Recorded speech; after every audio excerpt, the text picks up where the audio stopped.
हम सभी भक्तों को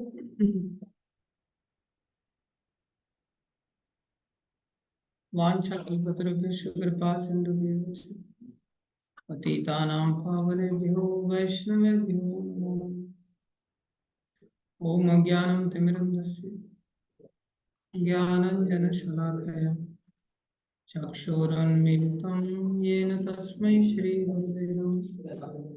गुरवे गौरचन्द्राय राधिकाय तदालये कृष्णाय कृष्णभक्ताय तद्भक्ताय नमः।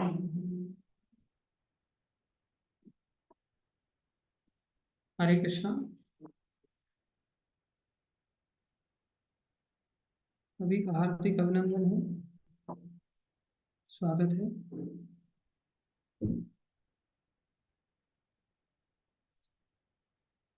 गुरु वैष्णव अध्याय पे हम लोग 18वें अध्याय की चर्चा चल रही थी,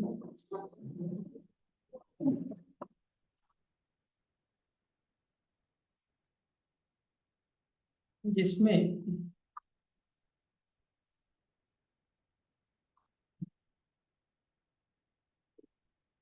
भगवान श्री कृष्ण अत्यधिक दया करते हुए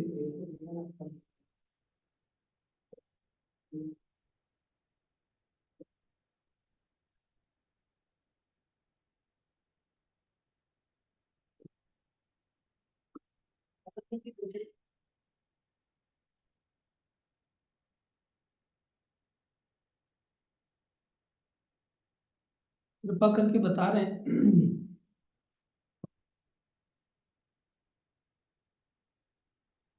कि किस प्रकार से हमारा जीवन दोष से युक्त ही क्यों ना हो। हम सभी कलयुगी जीव हैं, छोटे मोटे दोषों से भरे हुए नहीं है। कलयुग के जीवों के बारे में बताया, कली दोषे निधि राजन अस्थि ही एक महान गुना। हम कलयुग के ऐसे समय में जी रहे हैं जिसमें कि दोषों का खजाना है कलयुग। तो दोषों से हम भी वंचित नहीं, हमारे अंदर भी दोष भरे पड़े हैं। बोले इन दोषों के रहते हुए भी हमारे कर्मों से हम किस प्रकार से भगवान की प्राप्ति कर सकते हैं, उस रहस्य को भगवान ने यहाँ पर स्पष्ट किया है। प्रभुपाद जी 48वें श्लोक के तात्पर्य में बहुत सुंदर उदाहरण देते हुए हमें समझा रहे हैं इस बात को।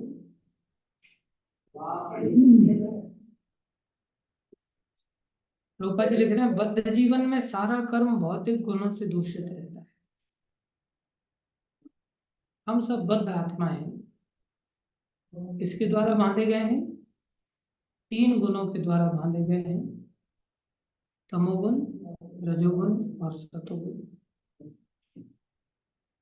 प्रभुपाद जी यहाँ क्या लिख रहे हैं, यहाँ तक कि ब्राह्मण तक को ऐसे यज्ञ करने पड़ते हैं जिनमें पशु हत्या अनिवार्य है। इसी प्रकार क्षत्रिय चाहे कितना ही पवित्र क्यों न हो, उसे शत्रुओं से युद्ध करना पड़ता है, वह इससे बच नहीं सकता। इसी प्रकार एक व्यापारी को चाहे वो कितना ही पवित्र क्यों न हो, अपने व्यापार में बने रहने के लिए कभी कभी लाभ को छिपाना पड़ता है या कभी कभी काला बाजार चलाना पड़ता है। कितने स्तर तक लोग काला बाजारी करते हैं, दूध के बजाय यूरिया खाद का दूध बना करके लोगों को बेचते हैं। पनीर भी शुद्ध अवेलेबल नहीं है, उसमें भी केमिकल्स का पनीर बना करके बेचते हैं। क्या नहीं करते लोग। इसी प्रकार यदि शूद्र होकर बुरे स्वामी की सेवा करनी पड़े तो उससे स्वामी की आज्ञा का पालन करना होता है, भले ही ऐसा नहीं होना चाहिए। शूद्र मतलब नौकरी करना एक प्रकार से, और नौकर जो आज के समय में हम लोग करते हैं, तो कौन से हमारे जो मालिक लोग हैं वो अच्छे लोग हैं, करना पड़ता है।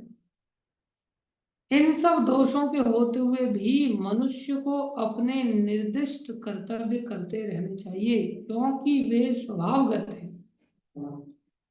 निर्दिष्ट कर्म क्या है?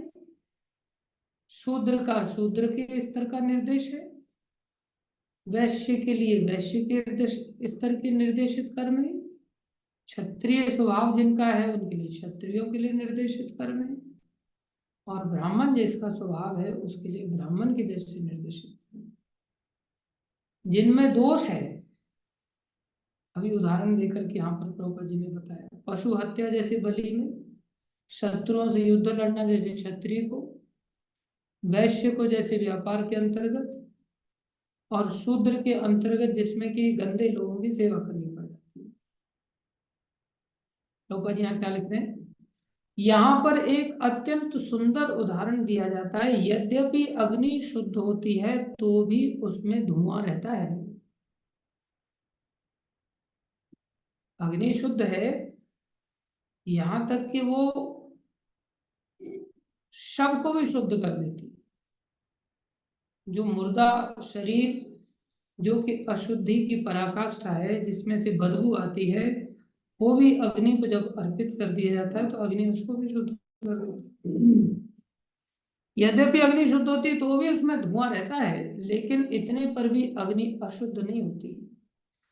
अग्नि में धुआं होने पर भी अग्नि समस्त तत्वों में शुद्धतम मानी जाती है। यदि कोई क्षत्रिय की वृत्ति त्याग कर ब्राह्मण की वृत्ति ग्रहण करना पसंद करता है तो उसको इसकी कोई निश्चितता नहीं है कि ब्राह्मण वृत्ति में कोई अरुचिकर कार्य नहीं होंगे।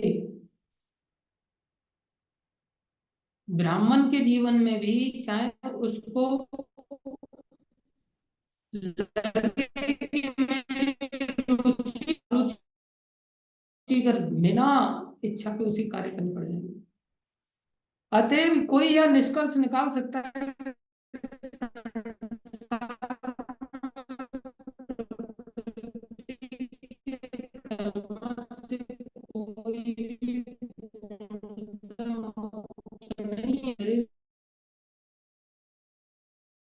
के अन्य भाग दुखते हैं, लेकिन इन प्रतिकूल परिस्थितियों के बावजूद भी अग्नि की अनिवार्यता, उस कार्य की अनिवार्यता बताई जा रही है कि कष्ट है लेकिन फिर भी अग्नि को तपाया जाता है कि नहीं। बोले इसी प्रकार किसी को अपनी सहज वृत्ति इसलिए नहीं त्याग देनी चाहिए कि कुछ बाधक तत्व आ गए हैं। अगर कष्ट मिल रहे हैं कुछ शूद्र के कार्य में, क्षत्रिय को कष्ट मिल रहे हैं या वैश्य को कष्ट मिल रहे हैं या ब्राह्मण को कष्ट मिल रहे हैं, तो त्याग देना चाहिए अपनी वृत्ति को। बोले नहीं, अपितु मनुष्य को चाहिए कि कृष्ण भावनामृत में रहकर, ये विशेष बात, जैसे तैसे भी अगर हमारे शूद्र की वृत्ति है, शूद्र के कार्य दोष से भरे हो सकते हैं। कैसे दोष से भरे हो सकते हैं? बोले मालिक हमारा अच्छा नहीं हो सकता है। वैश्य के काम दोष से भरे हो सकते हैं, व्यापार कर रहे हैं, कैसे व्यापार में दोष भरा जा सकता है? बोले कालाबाजारी किए हुए, हाँ, कोई व्यक्ति पाया जा सकता है, या कोई व्यक्ति झूठ बोलने का प्रयास कर सकता है व्यापार के अंदर। क्षत्रिय को भी अपने शत्रुओं की हत्या करनी पड़ती है, कई बार उसमें भी पॉलिटिक्स करनी पड़ती है। ब्राह्मण को भी यज्ञ में बहुत सारे जीवों की हत्या करनी पड़ती है। मान लो बाहर से कोई जीव नहीं, हत्या के लिए पशु नहीं लाया जा रहा है, लेकिन जिन समिधाओं को वो यज्ञ में डाल रहा है, उन समिधाओं को, उन लकड़ियों में भी कई बार बहुत सारे जीवों की हत्या हो जाती है। तो इस संसार में दोष कहाँ नहीं है, लेकिन एकमात्र उसको ये बात समझनी चाहिए कि ये कार्य कृष्ण भावनामृत में रहकर, जैसे अर्जुन या पांडव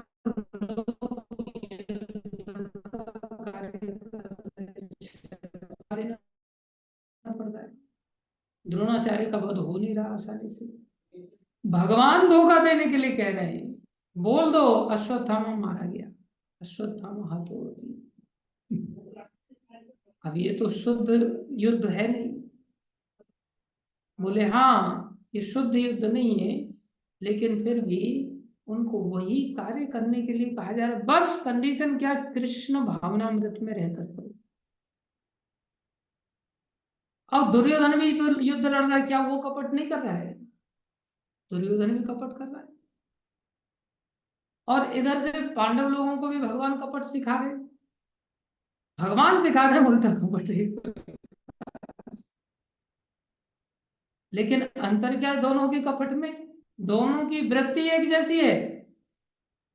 दोनों अपनी अपनी वृत्ति, क्षत्रिय वृत्ति के अंदर, दोनों के अंदर दोष हैं और दोनों दोष युक्त होकर के एक प्रकार से कार्य कर रहे हैं। लेकिन सारे दोष साइड में हो गए। क्या करने से? कृष्ण भावनामृत में कार्य करने से। हर कार्य हम इस प्रकार से कर सकते हैं, हर कार्य कर सकते हैं। परिस्थिति हमें ऐसे मोड़ पर ला करके खड़ा कर देगी जिसमें कि हमें दोष युक्त कार्य करने पड़ सकते हैं। जैसे पांडव लोग जानते नहीं थे कि जुआ खेलना बुरी बात है, लेकिन एक और उनके ताऊश्री की आज्ञा है और एक और जुआ जैसा जघन्य कर्म है। तो आज्ञा पालन करते हुए अगर चलते हैं तो जुए जैसे जघन्य कर्म में लगना पड़ेगा, और जुए से बचते हैं तो आज्ञा का उल्लंघन होगा। कैसा धर्म संकट है! दोनों ही ओर पाप तो हो ही रहा है। फिर उन्होंने डिसाइड किया कि दोनों ओर पाप हो रहा है तो क्या करें? आज्ञा उल्लंघन करना बड़ा पाप है और जुआ खेलना कंपैरिजन में छोटा पाप है। तो उन्होंने छोटे पाप को कर लिया। ये तो संसारी दृष्टि से दिमाग लगाया, लेकिन उसमें भी जंगल चले गए और भगवान के ऊपर निर्भर रहना चालू कर दिया। इसे कृष्ण भावनामृत कार्य किया। कैसे कृष्ण भावनामृत जीवन जी रहे? बोले प्रसन्न है वहां जाकर के, और निश्चिंत होकर के, प्रसन्न होकर के, आनंद से जंगल में रह रहे। अब क्षत्रिय धर्म को निभा रहे हैं कि किसी ने ललकारा है एक प्रकार से जुए के लिए। क्षत्रियों के लिए, क्षत्रिय धर्म में अगर किसी खेल के लिए कोई ललकारता है तो उसको ललकार स्वीकार करनी पड़ती है। और उसका दोष क्या है कि बोले जुए जैसा जघन्य कर्म में लगना पड़ेगा। ललकार सुन करके चले गए, लेकिन वहां जंगल में जाकर के जुआ हारने के पश्चात परिणाम के रूप में जंगल में जब चले गए, महाराज युधिष्ठिर आनंद से रमा कर रहे। माता द्रौपदी को हैरान की नहीं, बोले कैसे व्यक्ति हैं आप? आपके तो सर का जुआ भी नहीं रहता है। अरे मेरे साथ कैसा बड़ा जघन्य अपमान हुआ है! दुशासन ने मेरे बालों को पकड़ करके घसीटा था। आपको पता है? आपको दिखाई नहीं दे रहा मेरे बाल खुले हुए अभी तक? आप कुछ करने ही करते हुए नजर ही नहीं आते। आपके अंदर वो खून खौल ही नहीं रहा है। आपके अंदर युद्ध की बिल्कुल लालसा ही नहीं है। आप कुछ प्रयास ही नहीं कर रहे हैं। आप कुछ लोगों को साध ही नहीं रहे, बाकी राजाओं को साध करके अपनी सेना का गठन ही नहीं कर रहे हैं। कर क्या रहे हैं आप? महाराज युधिष्ठिर क्या कह रहे हैं? अरे क्षमा कर दो। और देखो ना जंगल में कितना आनंद आ रहा है। जंगल के कष्ट बोले हमें भोगने पड़ रहे हैं, आपको कोई चिंता नहीं। बोले कहाँ कष्ट है? साधु संग मिल रहा है, भक्ति करने के लिए मिल रही है। ऐसा सत्संग बोले संसार में राजपाट में लगे रहते तो वहां कहाँ प्राप्त होने वाला था। तो उस परिस्थिति में भी क्या स्थिति? बोले दोष से युक्त होते हुए भी भजन में लगे हुए हैं। कृष्ण के निर्देशन का त्याग नहीं कर। इसी बात को भगवान ने 9वें अध्याय में पहले ही घोषणा कर दिया। अपिचे सुदुराचारो भजते माम अनन्य भाव। दोष युक्त अपने स्वभाव से युक्त होने के कारण अगर कोई व्यक्ति किसी भी कर्म को करता है, लेकिन सुदुराचार भी करने के लिए अगर बाध्य हो जाता है किसी वृत्ति युक्त कार्य करने के कारण, बोले उसमें भी भजते माम अनन्य भाग, अगर वो भजन करता हुआ जीवन जीता है, साधु रेव समन्तव्य सम्यक व्यवस्थित तो ऐसा, वो निश्चित रूप से उसको साधु मानना चाहिए और वो भगवान की प्राप्ति करेगा। थोड़ी ही देर में उसका जो अग्नि का धुआं है वो धुआं छट जाएगा और आग एकदम से बहुत तीव्रता के साथ धधकने लगेगी और धुआं का दोष खत्म हो जाएगा, शुद्ध अग्नि प्रकट हो जाएगी। इसी तरह से जब हम कृष्ण भावना भावित होकर के किसी भी कर्म को करते हैं, किसी भी कर्म, ध्यान देने वाली बात, युद्ध लड़ रहे हैं तो कृष्ण भावना भावित होकर के, जैसे महाराज युधिष्ठिर वन में चले गए तो कृष्ण भावना भावित होकर के, युद्ध लड़ रहे हैं तो कृष्ण भावना भावित होकर के, कृष्ण के निर्देश में। जरासंध को मरवाया भगवान ने, कपट करके मरवाया, लेकिन पितामह ये किसके अंतर्गत भीमसेन कार्य कर रहे हैं? बोले कृष्ण भावना भावित होकर के कार्य, कृष्ण के लिए। कृष्ण भावना भावित कार्य क्या है? बोले कृष्ण को लक्ष्य बना करके किया जाए। कृष्ण अगर आप मेरे से ये करवा रहे हो कोई बात नहीं, गुरुजी ने ये निर्देश दिया मेरे को, चलो मैं ये कर लेता हूँ। अब जैसे हनुमान जी हैं, वो जानकी जी की खोज करने के लिए गए, तो एक ब्रह्मचारी को तो किसी के घर में ताका झाकी नहीं करनी चाहिए। ऊपर से वो सभी राक्षस लोग हैं, राक्षस लोगों का तो भोग कितना बीभत्स होता है, कितना निकृष्ट स्तर का होता है। सब निर्वस्त्र होकर के राक्षसनियां पड़ी हुई हैं अपने अपने महलों में। एक एक राक्षस न जाने कितनी कितनी स्त्रियों के साथ भोग कर रहा है, और हनुमान जी को एक एक घर में होते हुए उसको देखते हुए चलना पड़ रहा है। क्या ये दोष नहीं? दोष है, लेकिन उनका खोजना कृष्ण भावना भावित है। जैसे हम मूवी देख रहे हैं, नंगा नाच होता है मूवियों में आजकल, बोले हम मूवीज देख रहे हैं किस लिए? अपनी इंद्रिय की तृप्ति के लिए। वही नग्न दृश्य को हनुमान जी भी देख रहे हैं, लेकिन कृष्ण भावना भावित होकर के उस कार्य को कर रहे हैं। एक दास का काम है स्वामी की आज्ञा का पालन करना, और उस आज्ञा में कई बार ऐसी परिस्थिति का निर्माण हो जाता है, लेकिन कृष्ण भावना भावित है, ये विशेषता है। इसलिए यहाँ पर कह रहे हैं वृत्ति परक अपितु मनुष्य को चाहिए कृष्ण भावनामृत में रहकर अपने वृत्ति परक कार्य से परमेश्वर की सेवा करने का संकल्प ले। सेवा करे जो भी उसकी वृत्ति है, यही सिद्धि अवस्था है। जब कोई भी वृत्ति परक कार्य भगवान को प्रसन्न करने के लिए किया जाता है, कोई भी कार्य भगवान को प्रसन्न करने के लिए किया जाता है, ये लक्ष्य, तो उस कार्य के सारे दोष शुद्ध हो जाते हैं। अब कमाई कर रहे हो, नौकरी कर रहे हो, भगवान के लिए कमाओ ना। कमाई करने में जो चोरी हो रही है वो तो अलग बात है, प्योर चोरी करके पैसा ला रहे हो, लेकिन अगर लक्ष्य ईमानदारी से भगवान है तो आपको कोई दोष नहीं लगेगा, आप शुद्ध हो जाएंगे, उसी कार्य से शुद्ध हो जाएंगे। ऐसे कितने सारे शास्त्रों में उदाहरण हैं। हरिपाल जी का उदाहरण है, और भी पीपा महाराज का उदाहरण है, बहुत सारे वैष्णवों के ऐसे उदाहरण है ना। अरे बिलमंगल ठाकुर पूर्व जन्म में एक संत तो थे ही, तो पूर्व जन्म में उनके साथ क्या घटना घटी? एक राजकुमारी का निधन हो गया, और राजकुमारी योगिनी थी, एक प्रकार से योग मार्ग का अभ्यास करती थी। तो राजकुमारी ने कभी किसी पराये पुरुष को या किसी भी पुरुष को, शादी तो उसको हुई नहीं थी, किसी भी पुरुष को स्पर्श ही नहीं किया उसने कभी। इतना नियम से उसने अपने जीवन को जिया था, लेकिन दैव इच्छा के कारण उसका शरीर छूट गया। शरीर छूट गया तो बड़े राजसी सम्मान के साथ उसका, कम उम्र में शरीर छूटा तो उसके शरीर को गाड़ दिया गया। जनरली प्रॉपर एज में शरीर छूटता है तो उसको जलाते हैं, कम उम्र में शरीर छूटता है तो उसको गाड़ देते हैं जमीन के अंदर। तो उसको जमीन के अंदर गाड़ा जा रहा था, तो गाड़ा जा रहा था तो उसके साथ जितने भी गहने आदि थे, सब स्वर्णिम अलंकारों आदि के साथ, जो जो उसको पसंद थे, सब उन सोने के गहनों के साथ उसको गाड़ा गया। अब ये इतने भक्त सेवी थे, इतने भगवान के सेवी थे। भगवान के लिए कार्य करना मतलब भगवान के प्रतिनिधि गुरु के लिए कार्य करना, भक्तों के लिए कार्य करना। तो ये भक्तों के लिए कार्य करने में इतने निपुण थे कि परवाह नहीं की इन्होंने, और इनका सारा धन खर्च हो गया भगवान के लिए कार्य करने में। अब धन खर्च हो गया तो दूसरों से उधार मांगने लगे, उधार कोई देता नहीं था। आखिरकार जब आप किसी का चुकाओगे नहीं तो कोई व्यक्ति कब तक उधार देगा? उधार देना लोगों ने बंद कर दिया। अब खोजते रहते, जैसे नशेड़ी लोग होते हैं ना, कहाँ कहाँ से वो लोग प्रयास करते हैं। हम अभी अमृतसर में गए थे, तो वहाँ हमारी गौशाला है, तो हम रोड से टर्न कर रहे थे गाड़ी को, तो वहाँ छोटा सा बोर्ड लगा हुआ था इस्कॉन गौशाला का, वो भी झाड़ियों में थोड़ा सा छुपा हुआ था।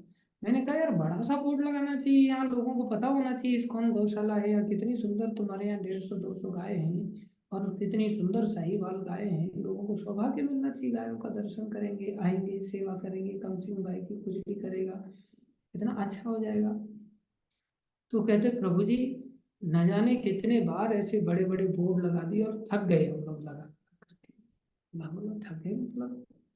बोले बोर्ड को काट काट के ले जाते नशेड़ी लोग और कबाड़े में लोहे वालों को बेच देते। भारी बोर्ड दिखाई देता है, उनको लगता है इस्कॉन वाला तो कोई यहाँ खड़ा नहीं है, कटर लेकर के आते हैं, काट करके और उसको बेचते हैं। बहुत ज्यादा नशेड़ी लोग रहते हैं पंजाब के अंदर, ड्रग एडिक्शन बहुत हो गया। तो बोले वो हमने लगाना ही छोड़ दिया, क्या करें, थक गए। तो जैसे वो नशा होता है ऐसे ही एक भक्ति का नशा होता है। भक्ति के नशे में भी व्यक्ति कुछ परवाह नहीं करता और सर्वस्व भगवान को सौंप देता है। उसको वो नशा कैसे भी ऐसी लत पकड़ लेता है कि कैसे भी पूरा करना है, ऐसे भी चाहिए उसको वो वस्तु।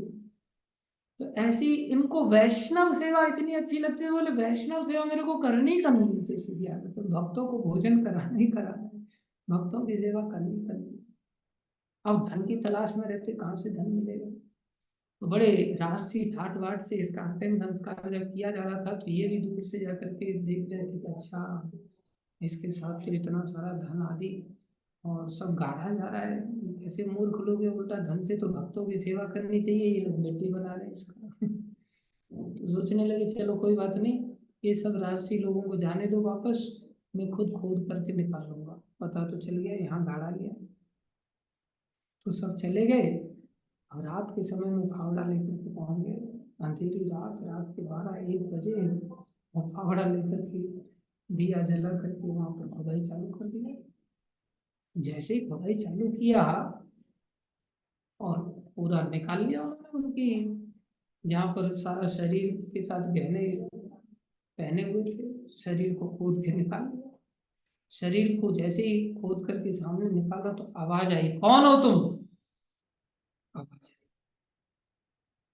तो ये देख रहे हैं इधर उधर, सोच रहे कौन बोल रहा है भाई। बोले कौन बोल रहा है? बोले मैं राजकुमारी, मेरी आत्मा से बोल रही हूँ।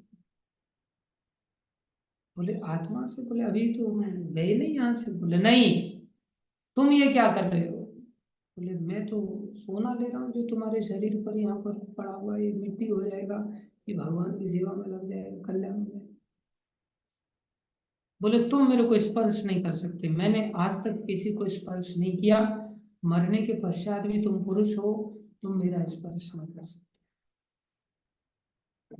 बोले मैं तो स्पर्श करूंगा, मेरे को स्पर्श से हालांकि तुमसे कोई लेना देना थोड़ी है, मेरे को तो आपका सोना चाहिए, धन चाहिए, मेरे को भक्तों की सेवा करनी। बोले अगर तुमने स्पर्श किया मुझे तो मैं तुम्हें श्राप दे दूंगा, तुम्हें नरक में जाना पड़ेगा। बोले तुम श्राप दो या कुछ भी करो, लेकिन मुझे तो धन चाहिए। मैं धन के, मैं नरक में जाना पड़े तो मैं चलेगा। बोले लेकिन मेरे को धन चाहिए। बोले तुम्हें धन ही चाहिए तो फिर मैं तुम्हें धन का रास्ता बता देती हूँ। बोले बता दो, मैं आपको हाथ नहीं लगाऊंगा। बोले मेरे पिताजी के पास चले जाओ और उनको जाकर के कहो कि मेरे कक्ष में जो मेरा कमरा था उसमें मेरे बेड के नीचे, चारों पैरों के नीचे 4 सोने के घड़े रखे हुए, और बोल देना कि मैंने ऐसा रहस्य बताया है, और अगर मिल जाए तो बोले मेरे को दे दिए जाए, जिससे मैं साधु सेवा कर सकूँ। तो चले गए बड़ी खुशी में। बोले ठीक है, ये तो बहुत अच्छा हो गया। चले गए, जाकर के राजा को बताया। राजा बोला अगर निकलेंगे तो आपके, कोई चिंता की बात नहीं। जा करके देखा तो चारों पैरों के नीचे 4 सोने के कलश निकले, और ले जाकर के सौंप दिए, ले लो भैया, कर लो भगवान से। बड़े खुश हुआ राजा। लेकिन जिसको आदत पड़ी रहती है ना उड़ाने की, अब लोग तो अपने लिए उड़ाने में पीछे रहते नहीं, अपने लिए बड़ी सी गाड़ी खर्च करने, बड़ी गाड़ी खरीदने के लिए बिल्कुल टेंशन नहीं लेंगे। और मंदिर के लिए गाड़ी डोनेट करनी हो तो सड़ी गाड़ी को भी डोनेट करने में 50 बार सोचेंगे। अरे गाड़ी तो दूर की बात है, बर्तन धोकर के जिस बर्तन को पात्र में रखते हैं, बर्तन का मत वो, हाँ क्या बोलते हैं उसको, टोकर, जिसमें बर्तन धो के रखते हैं, उस बर्तन की टोकरी भी सड़ी हो जाएगी तब भी आसानी से मंदिर में डोनेट नहीं करेंगे, उसको भी कबाड़े में बेच करके पैसा कमा करके उससे नया बर्तन कर लेके आएंगे। अपने लिए आदमी को खर्च करने में, घूमने गए थे, अमेरिका गए थे, यहाँ गए थे, वहां गए थे, और लाख लाख रुपए की लोग टिकटें बर्बाद करते कि इसलिए जस्ट घूमने के लिए। कैसे बेवकूफ लोग हैं। एक जगह से दूसरी जगह जाने में खाली आराम से आप ट्रेन से भी जा सकते हो, जरूरी है फ्लाइट से जाना? टाइम है, सब कुछ है, नहीं फ्लाइट से आनंद लेते हुए दुनिया भर का पैसा खर्चा कर देते लोग। खाने पीने में किसी चीज की कमी नहीं रखते। होटलों में खाएंगे वही कॉफी पियेंगे जो सैकड़ों रुपए की आएगी, सिंपल अपने घर में बना करके पी लो। ब्रांडेड कपड़ा पहनेंगे, ब्रांडेड शूज पहनेंगे, सब चीज अपने लिए खर्चा करने में लोगों को बिल्कुल भी संकोच नहीं होता। भगवान के लिए एक फूल भी तोड़ करके ले जाने में सोचेंगे कि हाँ फुकट में आता तो ऑफर कर देते, लेकिन पैसे से खरीदना पड़ रहा है तो दो चार फूल भी चढ़ाना भारी पड़ जाता है। भगवान के लिए कार्य करने के लोगों के अंदर समझ ही नहीं है। लेकिन इनके अंदर इतनी प्रीति थी कि जैसे संसारी व्यक्ति उड़ाता है ऐसे ये भक्तों पे उड़ाते थे। और जितने भी चार के चार कलश मिले सारे के सारे उड़ा दिए और सब भक्तों की सेवा में लगा दिया। उसको खत्म होते देर नहीं लगी, लेकिन इनके दिमाग में आइडिया था, बोले उसी जगह पर जाएंगे, सोना तो वहीं गड़ा हुआ है, किसी ने लिया तो होगा नहीं अभी तक। वो चारों कलश खत्म हो गए, फिर फावड़ा लेकर के एक रात को पहुंच गए, दो चार महीने के बाद, और खोदने लग गए।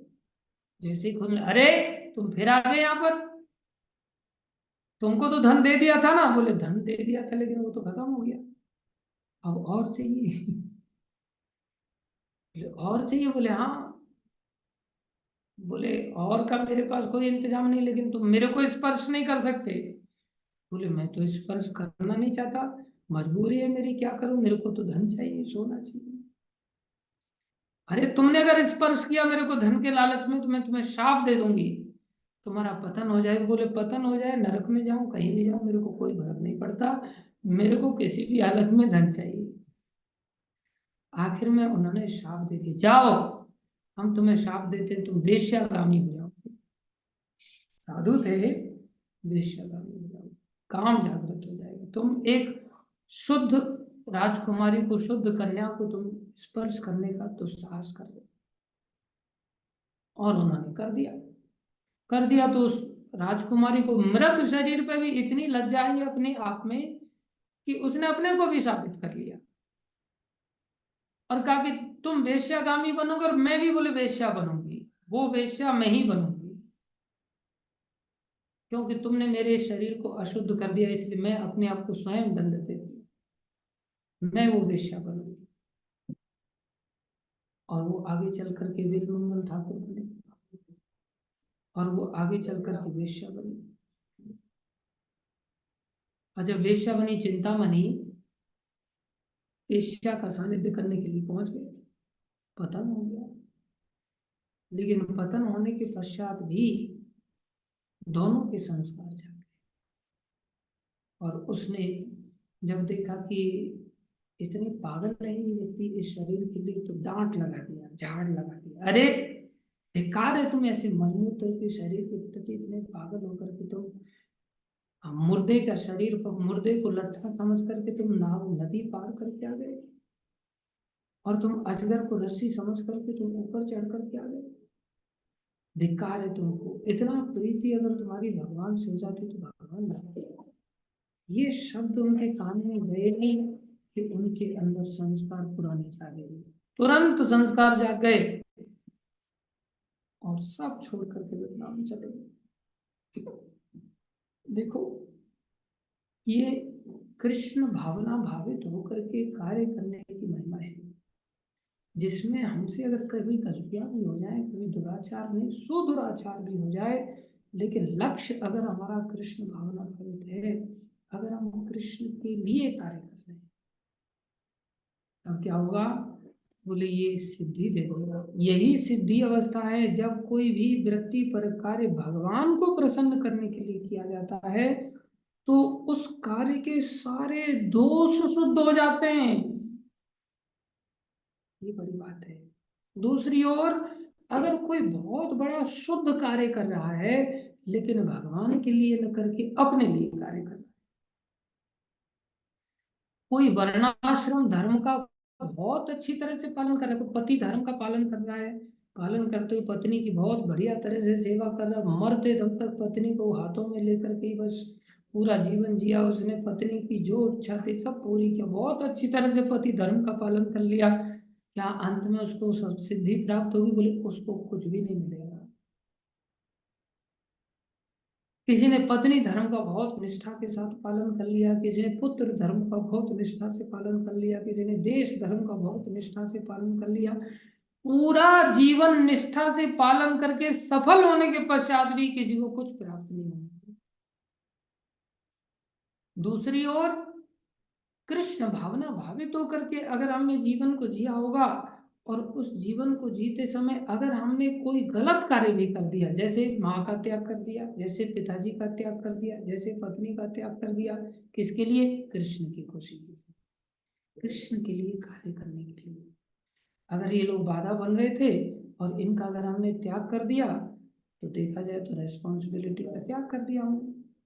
बोले उस त्याग का जो दोष लगेगा वो कृष्ण भावना भावित कार्य करने से खत्म।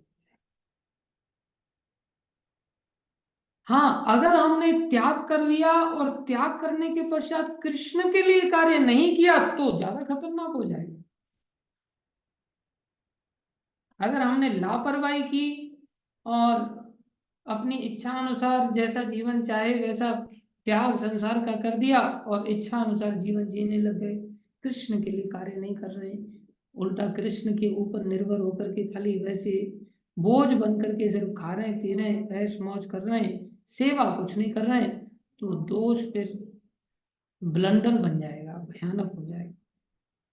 इसलिए दोष से युक्त होकर के भी अगर हम हमारे स्वभाव के अनुसार सेवा करते हैं, कृष्ण के लिए कार्य करते हैं, तो हमारे सारे दोष दूर हो जाएंगे।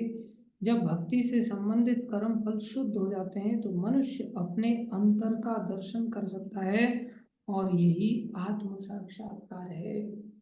आत्मा के ऊपर का आवरण जो गंदगी थी वो सारी हट जाती है इस कृष्ण भावना भावित होकर के कार्य करने से, और जैसे ही हट जाती है उसको आत्म साक्षात्कार करने में कठिनाई नहीं होती। ये बड़ी सहज वृत्ति है। ये वृत्ति को हमें अपने जीवन में अच्छी तरह से दिमाग लगा करके समझना है। कृष्ण के लिए कार्य कर, मेरे कृष्ण हैं और मैं कृष्ण का दास हूँ, मैं और कुछ नहीं हूँ संसार में। जब मैं और मेरा जब ये शुद्ध हो जाता है तो कृष्ण के लिए होने लगता है। जब मैं और मेरा अशुद्ध होता है तो फिर शरीर के लिए होता है, परिवारी जनों के लिए होता है, संसार में जहाँ जहाँ हमारे संबंध है उन सब संबंधियों के लिए कार्य होता है। हमें कृष्ण के लिए करें।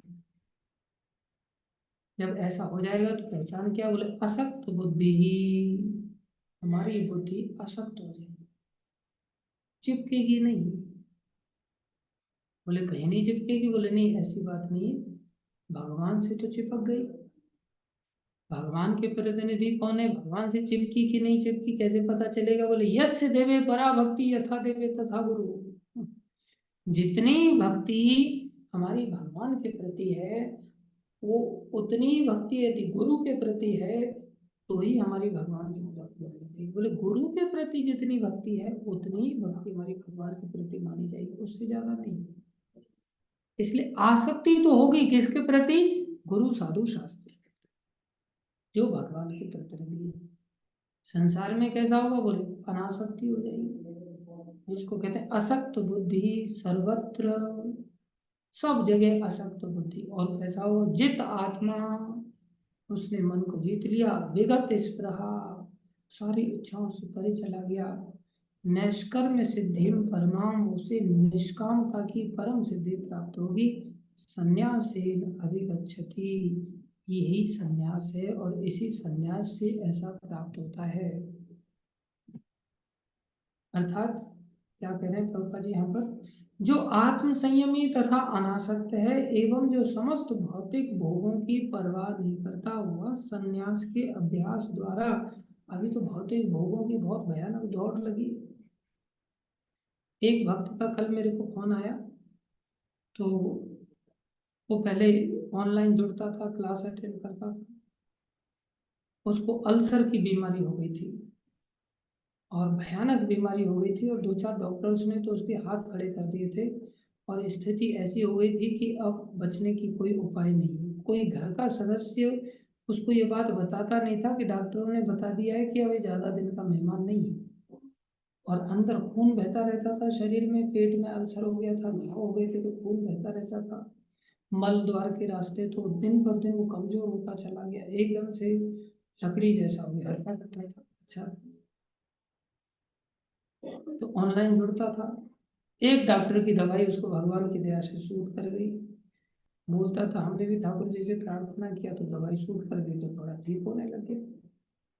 ठीक होने लग गया तो फिर उसने ऑनलाइन क्लास अटेंड करना ही छोड़ दिया, इतना महान बन गया। और जब क्लास अटेंड करना छोड़ दिया तो मैंने उसको फोन लगाया। उसका फोन आया किसी, वो प्रॉपर्टी का काम करने लग गया। प्रॉपर्टी डीलर, इधर से उसको बेचना, उससे उसको बेचना, बीच में पैसा कमीशन के रूप में कमाने की चेष्टा करना। तो उसका फोन आया मेरे को कल के दिन। तो मेरे को बोला कि प्रभु जी ऐसे ऐसे एक प्रॉपर्टी है, ऐसा है वैसा है, तो आप चाहेंगे क्या, इच्छुक है क्या, ऐसा है वैसा, काफी कुछ बोलने लग गया। मैं बोला हाँ मैं देखता हूँ, आप रोज ऑनलाइन जुड़ते हैं, मैं आपसे फोन तो आपने किया, मैं उठा नहीं पाया, लेकिन मैं संतुष्टि लाभ करता हूँ क्योंकि आपको मैं रोज ऑनलाइन देख लेता हूँ। अब एकदम से सांप सूंघ गया, उसको चुप हो गया ये बात सुनते ही, क्योंकि ऑनलाइन जुड़ता तो था नहीं। और कटाक्ष करने की मेरी आदत है, बुरी आदत है, क्या करूँ। महापुरुष तो कटाक्ष करते नहीं, मैं तो कटाक्ष से ही बात करता हूँ।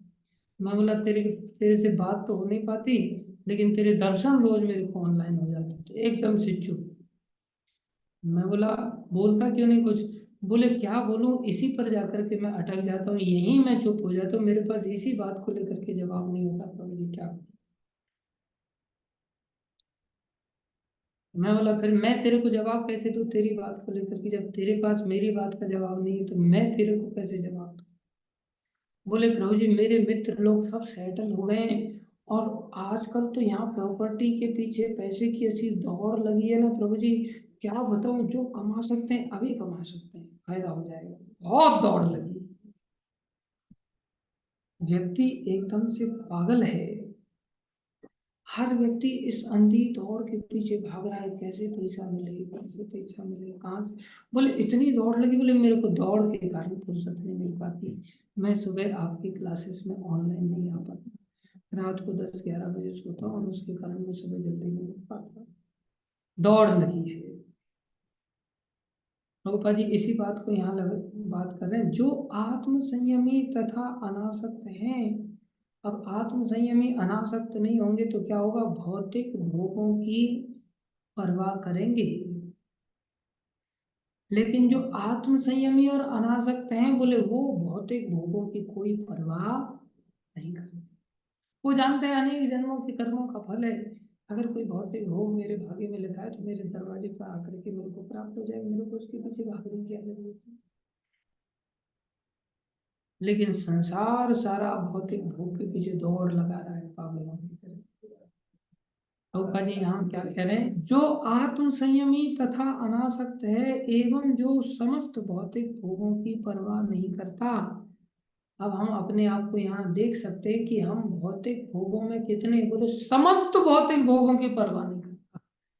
खाना क्या, घूमना क्या, पहनना क्या, ओढ़ना क्या, सब प्रकार के भोग जिसमें आ जाते हैं उनकी कोई परवाह नहीं, कोई बात नहीं। नहीं मेरे को बड़ी गाड़ी मिली तो क्या दिक्कत है, बड़ा मकान नहीं मिला तो क्या दिक्कत है, फ्लैट नहीं मिल रहा तो क्या दिक्कत है। आदमी को कितनी कसक होती है, किसी जगह से जाता है ना, और उस जगह से जाते समय पहले कभी सालों पहले उसके पास ऑफर था, जहाँ कौड़ी के भाव वहाँ जमीन के रेट होते थे, और अचानक से रोड निकल जाने से, वहाँ दो चार कंपनीज के आ जाने से एकदम से विकास हो जाता है, तो बड़ा कुड़ता है उस रोज रोड से, जब भी जाएगा ना सालों तक रोज कुड़ेगा। यहाँ मेरे को सस्ती जमीन मिल रही थी, लेकिन मैं उस समय नहीं ले पाया, और अब तो यहाँ करोड़ों के भाव है भैया, क्या बताएं। लॉटरी लग गई लोगों की, ऐसा हो गया, अब एक एक को देख देख करके जलता है, भुगता है बेचारा।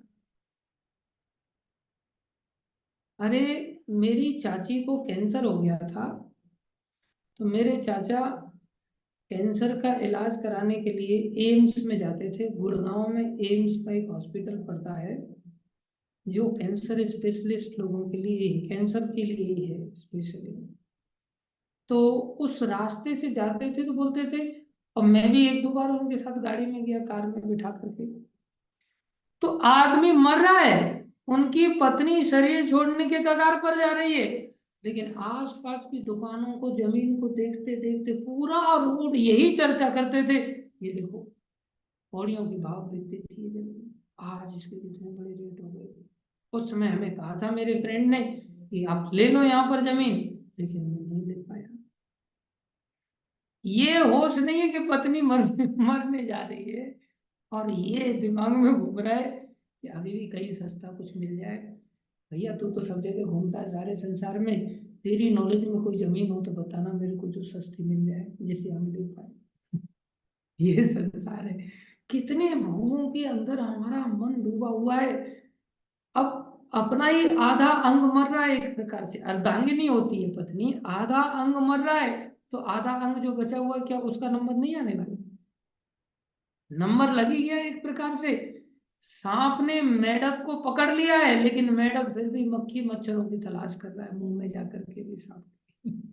हम सब भोगों की परवाह में डूबे रहते हैं, कितनी कसक होती है, ये दर्शाता है कि हमें भोगों की कितनी परवाह है। अरे कोई इंद्र बन गया, चंद्र बन गया, क्या फर्क पड़ता है। बलि महाराज के जन्म की घटना आती है कि उनको किसी कारण से गधा बनना पड़ गया, और देवराज इंद्र उनका उपहास उड़ाने लग गए। तो देवराज इंद्र को गधे के रूप में बलि महाराज कहते, अरे इंद्र आप तो ऐसे ही प्रसन्न हो रहे हो फालतू में,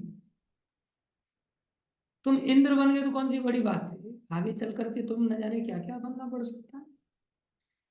ये बात सुनकर के इंद्र की आंखें फटी की फटी रहे।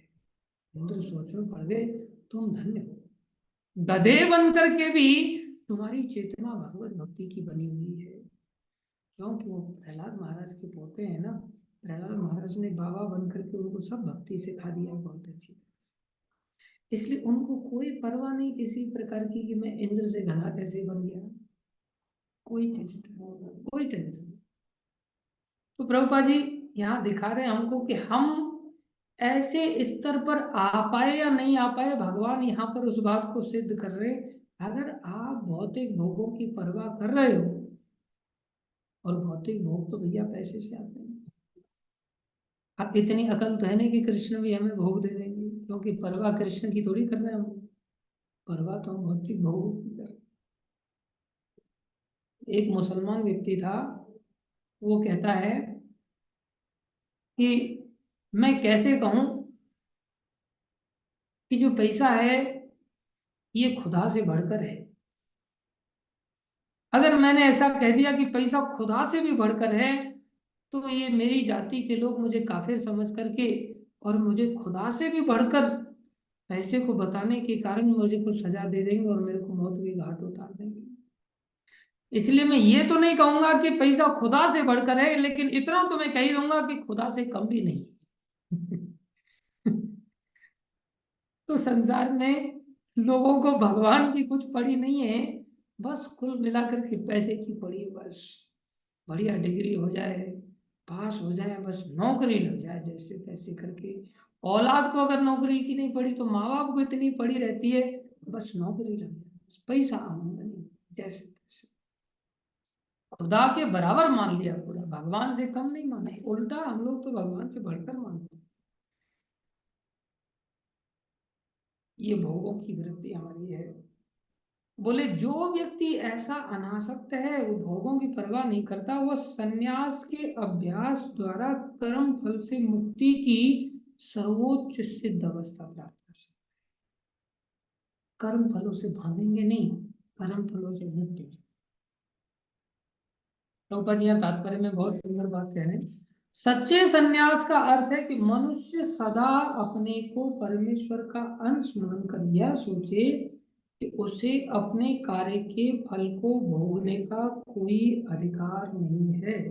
ये बात शुरुआत में ही दूसरे अध्याय में भगवान ने बता दिया था, माँ फलेषु कदाचन कर्मणि एव अधिकारस्ते, तुम्हारा काम करने का अधिकार है, किसी भी फल पर तुम्हारा कोई अधिकार नहीं है। सच्चा सन्यासी उसी को कहते हैं कि किसी भी फल को लेकर के कोई अधिकार नहीं। चूंकि वो परमेश्वर का अंश है, अतएव उसके कार्य का फल परमेश्वर द्वारा भोगा जाना चाहिए। समझ रहे हैं? जैसे मान लो हाथ हमारे इस शरीर का अंश है, तो हाथ से अगर कोई कार्य हुआ, क्या कार्य हुआ? हाथ ने बढ़िया गुलाब जामुन बना करके, सेक करके, चाशनी में डाल करके गुलाब जामुन तैयार कर दिया। अब हाथ चूंकि शरीर का अंश है, तो इस हाथ के कर्म का फल जो गुलाब जामुन आया, उस गुलाब जामुन को अंश होने के कारण उस फल पर अधिकार हाथ का आएगा या उस फल पर अधिकार पेट का होगा? बताओ। कर्म हुआ, कर्म का फल आया। क्या कर्म का फल आया? आपने काफी देर तक खड़े रहे, आपने काफी देर तक गोला बनाया, आपने खोआ ला करके मिक्स किया, मैदा वगैरह में चीनी डाला, सब कुछ किया, और आपने सेका, उसको चाशनी में बनाया, और फल के रूप में तैयार हो गया आपका कर्म। पक करके बढ़िया गुलाब जामुन बन गया। अब चूंकि इस हाथ ने काम किया था, चूंकि टांगों ने काम किया था, चूंकि आपके मस्तिष्क ने काम किया था, और ये सब के सब अंग हमारे शरीर के अंश थे, पूर्ण शरीर के अंश थे, तो अंश के द्वारा काम होने के कारण इसका फल कुत्ते को दिया जाना चाहिए या पेट को देना चाहिए? बताओ। इसका फल किसी और के लिए नहीं है, जिसके हम अंश हैं उसको देना चाहिए। इसका फल अंशी का भी अधिकार नहीं कि सारा गुलाब जामुन जितने भी 1 किलो बनाया, सारा गुलाब जामुन हाथ अपने हाथ पे ही रख करके बैठा रहे और सोचे मैं खाऊंगा इसको, मैं आनंद ले रहा हूँ, देखो मेरे हाथ में पूरा का पूरा, किसी को नहीं दूंगा, मैं मेरे हाथ में रखूंगा। उसके हाथ में रखने से उसका हाथ थक जाएगा, वो गुलाब जामुन उसके कष्ट का कारण बनेगा। अंश होने के कारण, अंश के द्वारा जो काम किया गया है, उसका फल उसके अंशी को मिलना चाहिए। जैसे औलाद कहीं काम करती है, औलाद कहीं काम करती है तो औलाद ने रात दिन मेहनत किया, औलाद क्या माता पिता की अंश है, अंश के द्वारा किसी कंपनी में काम होता है, तो उसका कर्तव्य बनता है जो सैलरी आए माता पिता को दे दे। इसको समझने में कोई बहुत ज्यादा कठिनाई है क्या? हमारे घर में जॉइंट फैमिली थी, 4-5 चाचा, सब के सब फोर्स में हैं, तो जो कुछ भी सैलरी आती थी सब के सब ला करके बाबा को दे देते थे, और फिर उस सब का धन इकट्ठा हो जाता था, उससे फिर सबके लिए बाबा जो है जमीन खरीद लेते थे। तो कुल मिलाकर के ले रहे हैं और वापस भी दे रहे हैं। तो ऐसे ही इस बात को कितनी लॉजिकली यहाँ पर भगवान सिखा रहे हैं, प्रभुपाद जी सिखा रहे हैं, कितनी स्पष्ट बात है। चूंकि वह परमेश्वर का अंश है, अतएव उसके कार्य का फल परमेश्वर द्वारा भोगा जाना चाहिए। यही वास्तव में कृष्ण भावनामृत है। कृष्ण भावनामृत क्या है? बोले हमारा फल भगवान के लिए हो। जो व्यक्ति कृष्ण भावनामृत में स्थित होकर कर्म करता है, वही वास्तव में सन्यासी है। अर्थात सब फलों को भगवान को देने लग जाएं। अब बताओ, सब फलों को हम देते हैं क्या? 5% दे दे कोई तो कितनी बड़ी बात समझता है। शास्त्र कहता है गृहस्थ आश्रम में आपको 50% अपनी आय का देना चाहिए, जबकि सन्यासी उसको कहते हैं, सन्यासी गृहस्थी उसको कहेंगे जो 100% भगवान को चढ़ा देंगे। वो गृहस्थी होते हुए भी सन्यासी सिद्ध हो जाएंगे। और वही क्या है? बोले वही कृष्ण भावनामृत है। बाकी हम देह भावनामृत में डूबे हुए हैं, भोग भावनामृत में डूबे हुए हैं। 10% भी अगर हम अपने फल का भोग अलग से कर रहे हैं, बिना गुरु साधु शास्त्र के प्रदान किए हुए, तो हम 10% भोगता है, और 90% हम भगवान के सेवक हैं। लेकिन भगवान क्या कहते हैं? पूरी तरह से सब चीजों को छोड़ के मेरे पास आओगे तब तुम्हें सभी पापों से मुक्ति मिलेगी। इसलिए 100% सरेंडर चाहिए कृष्ण। 100% करोगे तो 100% रिटर्न मिलेगा, 5% करोगे तो 5% आपको रिटर्न मिलेगा। हमारी परसेंटेज कितनी हम स्वयं देख सकते हैं। ऐसी मनोवृत्ति होने से मनुष्य संतुष्ट रहता है। अब बताओ, संसार में आजकल कोई संतुष्ट है? सब कुछ पाने के पश्चात भी प्रैक्टिकली क्या है? बोले प्रैक्टिकली स्लीपिंग पिल्स लेकर के भी नहीं मिल जाएगी। संतुष्टि दूर दूर तक नहीं है। भगवान जो बता रहे हैं संतुष्टि का उपाय, वो हमें पालन नहीं करना, क्योंकि वह वास्तव में भगवान के लिए कार्य कर रहा होता है।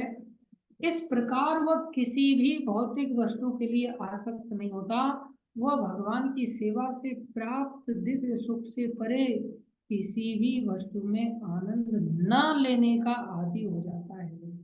जैसे 6वें अध्याय में भगवान ने पहले ही बता दिया, यम लब्ध्वा चा परम लाभम न मन्यते अधिकम तथा, अर्थात कृष्ण के रस को पाने के बाद वो सोचता ही नहीं कि इससे भी बड़ा कोई आनंद संसार में है।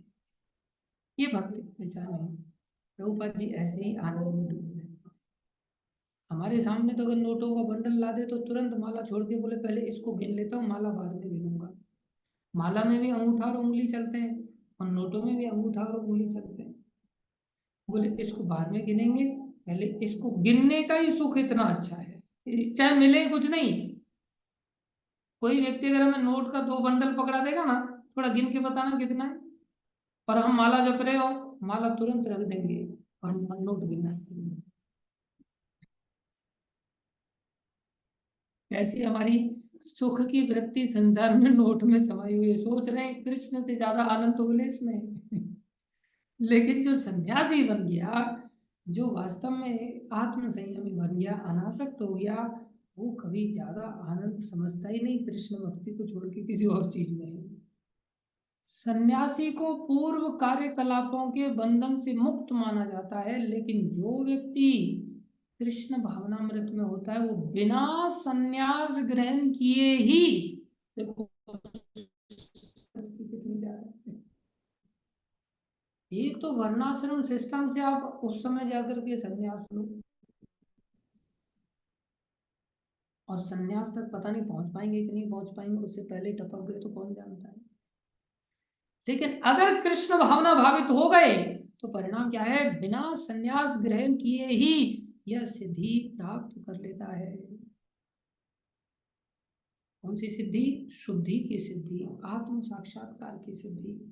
कैसे मिली? कृष्ण के लिए जीने से, कृष्ण के लिए 100% कार्य करने से।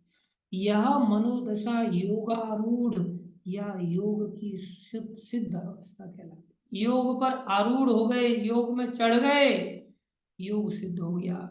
जैसा कि 3 अध्याय में पुष्टि हुई थी, यस्त्वात्म रतिरेव स्यात्, जो व्यक्ति अपने में संतुष्ट रहता है उसे अपने कर्म से किसी प्रकार के बंधन का भय नहीं रह जाता।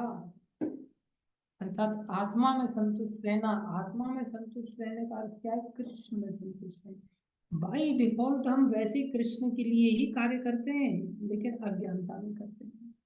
कैसे? जैसे कोई व्यक्ति किसी के शरीर से प्रेम करता है तो उसके शरीर से प्रेम कर रहा है या उसकी आत्मा से प्रेम कर रहा है? अगर उसकी आत्मा से शरीर प्रेम नहीं कर रहा होता, शरीर से ही प्रेम कर रहा होता, तो शरीर में से आत्मा निकाल दी जाए और उसके सामने मुर्दा शरीर रख दिया जाए, स्त्री का या पुरुष का, और कहा जाए कि तुम इसको प्यार कर सकते हो क्या? क्या वो उस शरीर से प्रेम कर पाएगा? उस शरीर के पास भी नहीं फटकना चाहेगा, उस शरीर से दूर भागेगा, क्योंकि शरीर वही है। लेकिन जब उसी शरीर में आत्मा थी तब उसके पीछे भाग रहा था, पागल हो गया, पागल हो जाता है।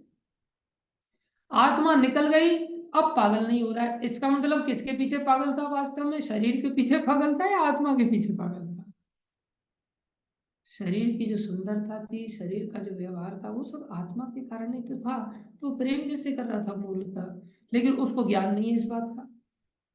मूलतः प्रैक्टिकली तो आत्मा से प्रेम कर रहा था, और वो आत्मा की संतुष्टि भी जो उसे शरीर से संतुष्टि मिल रही थी उसका मूल कारण तो आत्मा थी।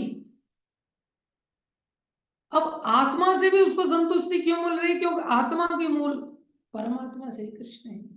इसलिए संतुष्टि जो कुछ भी प्राप्त हो रही है वो मूलतः कृष्ण के कारण ही है।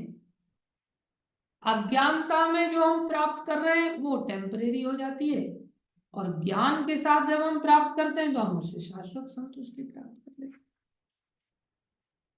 तो हमें सिर्फ और सिर्फ कथा श्रवण करके, भगवत गीता के इस ज्ञान को सुन करके, जैसे दुर्योधन को जो संतुष्टि मिलने वाली थी युद्ध के बाद, और अर्जुन को जो संतुष्टि मिलने वाली है, दोनों ही मूलतः कृष्ण के लिए ही कार्य कर रहे हैं। एक अज्ञानता में कर रहा है, एक ज्ञान के अंतर्गत कर रहा है।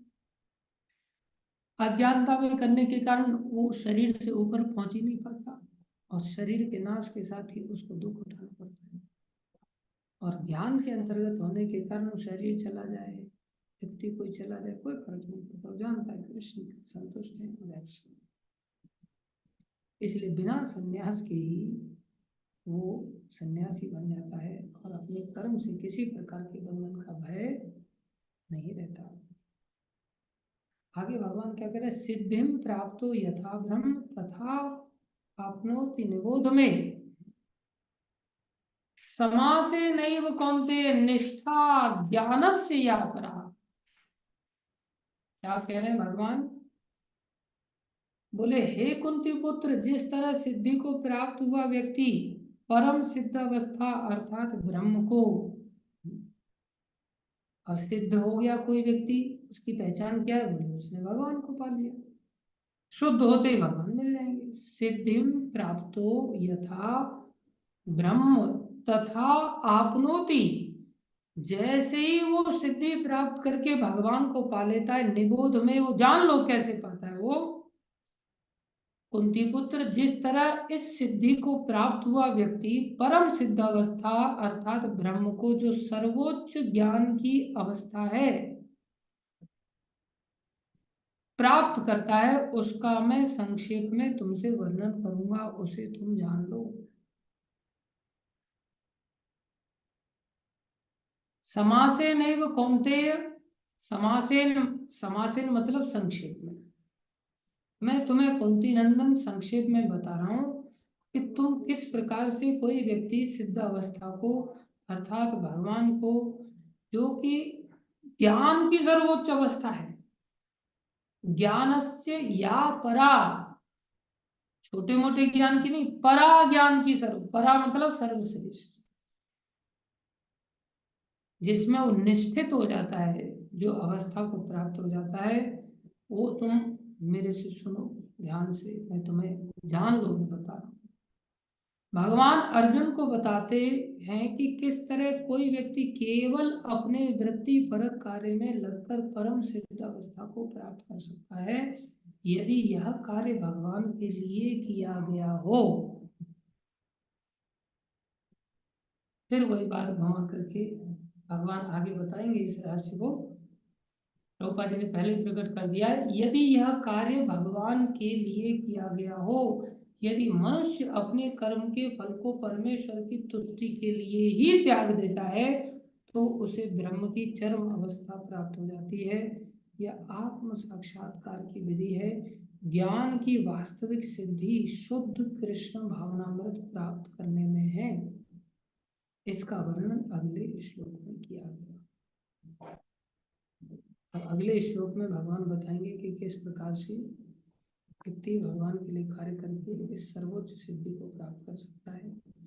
संक्षेप में तो पहले ही बता दिया, और भी संक्षेप में आगे भगवान थोड़ा सा बता रहे, इस पर हम कल के दिन चर्चा करेंगे। धन्यवाद सभी का धैर्यपूर्वक श्रवण करने के लिए। भगवान की वाणी भगवती की जय, श्री प्रभुपाद की जय, श्री अनंत कोटि वैष्णव जन की जय, आप सब भक्तों की जय। हरे कृष्ण।